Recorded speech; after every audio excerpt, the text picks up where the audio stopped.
Sheida, Mutuku. I describe myself as a social entrepreneur as well as a business owner. And as I said before, the reason why I call myself a social entrepreneur is because I come up with business solutions that answer,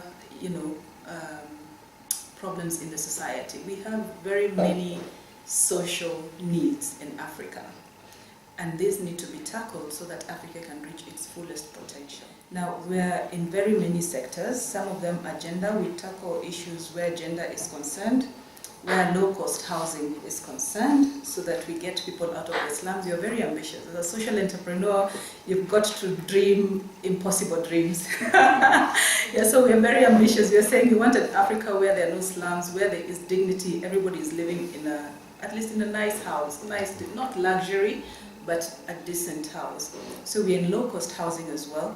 We are in health, we are in sports, we are in morals of success. That is human capital, developing our leadership in Africa. Yeah, so those are some of the programs that we run.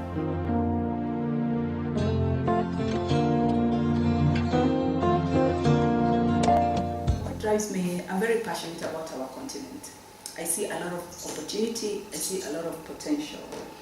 And I also see a lot of people sitting back and waiting for things to be done for them.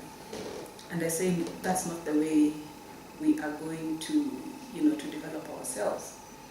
So the reason actually why I got into social entrepreneurship is that, number one, I am using it as a platform. As I said, one of our programs is Spin Awards Africa. So I am using it as a platform to just tell people, get up and do something for your continent. Nobody else is going to do it for you. And if they come and say they want to do something for you, then they will want something in return. It's not going to leave you in a good place, okay? So I would say my passion for the continent really, really drives me, because I'd like to see us in another space, let's say in another 20 or 30 years. We should be in a totally different place.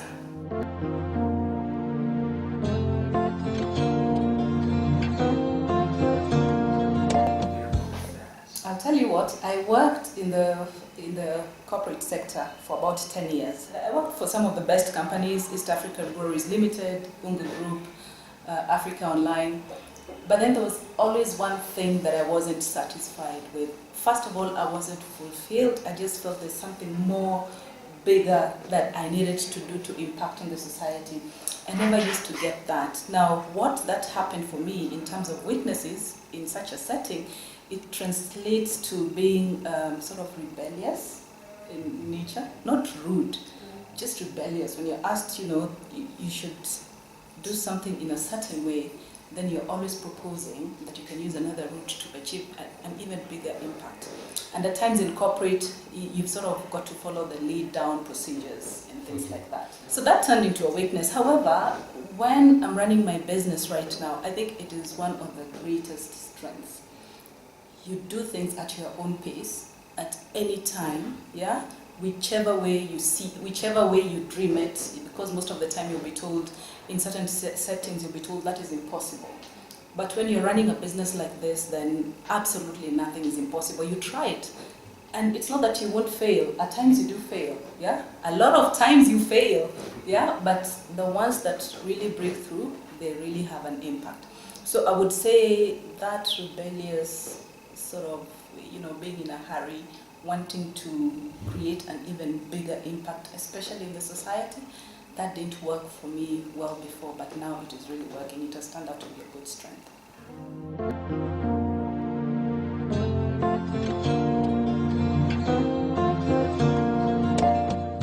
Yes. Money is a challenge, but it shouldn't stop anybody.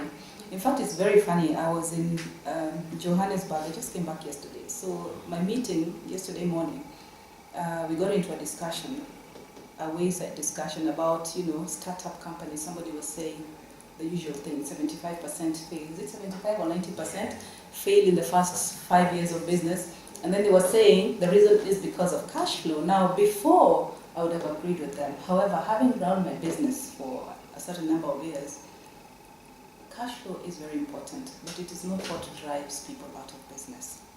It is just quitting. Yeah? And everybody has that. I mean, you can be persistent. Yeah? So it is just a matter of being persistent being very innovative, talking to people that you owe money, you understand? Because every business will go through that cash flow thing, no matter how big, no matter how small. To answer your question specifically, capital is very important in business. As I sit here, I am looking for investors left, right, and center. So you cannot underestimate the importance of capital in business. If I have to do, normally I say my impact, I want to create, to impact on about 100 million people in Africa, yeah, in 5 years. That translates to 10% of the African population.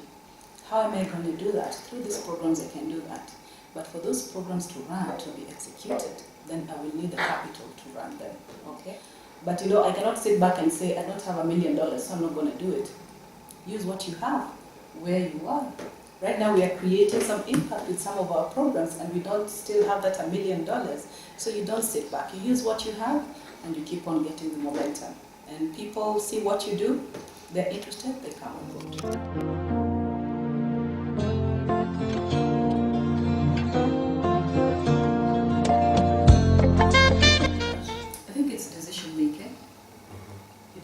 Decide when to start.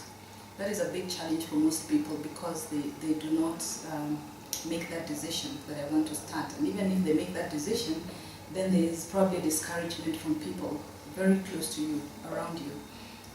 And not badly, it's just because they say, for instance, if you leave your job, I walked out of my job. I didn't have the guts to tell anybody, not even my mother, not even my husband, because I knew they wouldn't understand what I wanted. And I knew it was going to be very rough.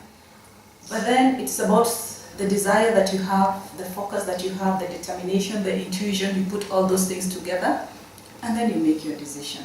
So yeah, that is a big challenge from family and friends. Actually, one of the biggest challenges, more than even capital.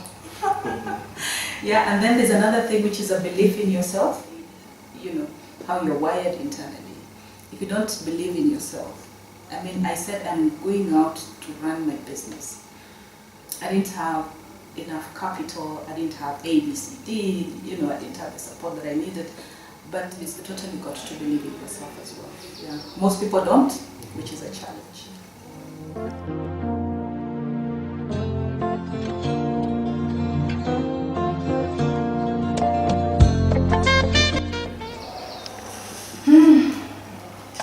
As I said, for me, I would, as long as I'm in the driving seat, as long as it impacts on my continent, yeah, I can see it will make a difference in somebody else's life. And yes, as long as there's a commercial bit as well, which will make sense. And the reason why I bring in the commercial bit as well is because anything that I do, it's got to make sense commercially. Because nowadays, the old NGO is dying. I am not an NGO, I'm a social enterprise, so I've got to generate revenue. The business landscape is such that nobody will give you money really to do what you want to do, in terms of just injecting and say, okay, go run your programs. You've got to generate that capital yourself. So I would get into something else as long as those fundamentals hold. It impacts on people's lives, it uplifts the African continent, and it can generate revenue for sustainability. So I definitely will.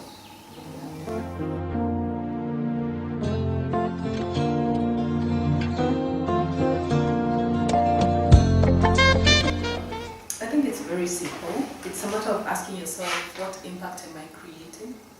Yeah? My actions or lack of actions, what are they translating to? Yeah? Is it translating to somebody else going to school? Is it translating to a child, having access to health care? Or very simple things. Am I paying school fees for that kid who the parents cannot afford? Or am I giving those parents opportunity so that they can pay fees for their kids? At whatever level, it doesn't matter. As long as you act, you're in a good place. And I think that is what people should ask themselves. What is their impact in the society? Honestly, even a primary school kid can create an impact, yeah, in whatever way. So it's just about getting up and getting into action.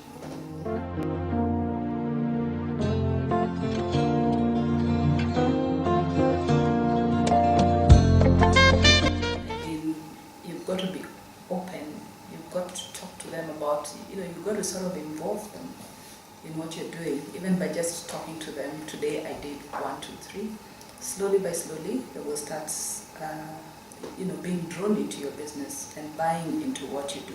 So much as you get a lot of resistance or discouragement, you've still got to keep on engaging with your family or with your friends or whoever is close to you consistently. I think that is how you balance it, to be honest. I look at work-life balance very differently from a lot of people. I look at a lot of things very differently from a lot of people. Now, for me, work-life balance is, I can come here on a Saturday and probably sit there with my daughter. She's doing her stuff, I'm doing my stuff. For me, that is work-life. As long as I'm engaging her and I'm drawing her into what I'm doing and she's drawing me into what she's doing, then we're in total sync. So for me, that creates some sort of balance.